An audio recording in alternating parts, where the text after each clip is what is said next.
Somewhere along the way, being mentally strong stopped being a personal quality and started becoming a requirement. Not something we grow into, something we're expected to perform. We're praised for handling stress quietly, for staying calm under pressure, for continuing to show up, even when we're struggling internally. And when we don't, the advice is almost always the same. Be stronger, push through it, don't let it affect your work, your relationships, or your image.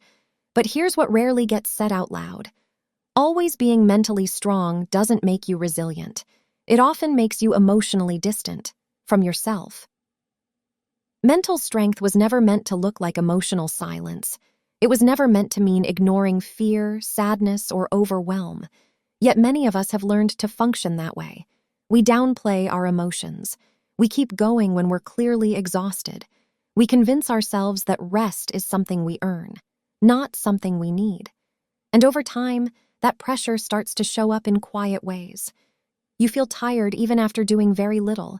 You become irritable for reasons you can't explain. You stop checking in with yourself because you don't have the energy to unpack what you might find. The hardest part is the guilt. Guilt for slowing down, guilt for needing support, guilt for not being as strong as you think you should be. But strength isn't about never breaking. It's about recognizing when something is too heavy to carry alone. Real mental strength looks like pausing before burnout. It looks like saying, I can't handle this right now, without immediately trying to fix or justify that feeling. It looks like choosing rest before resentment, asking for support before exhaustion forces you to, and allowing yourself to be human, not just functional. We don't need to stop being strong. We need to stop confusing strength with self-neglect.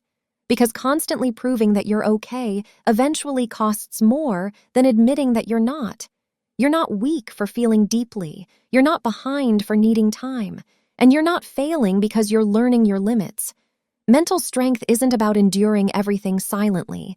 It's about listening to yourself, respecting your boundaries, and allowing space for rest, honesty, and care. And sometimes that's the strongest thing you can do.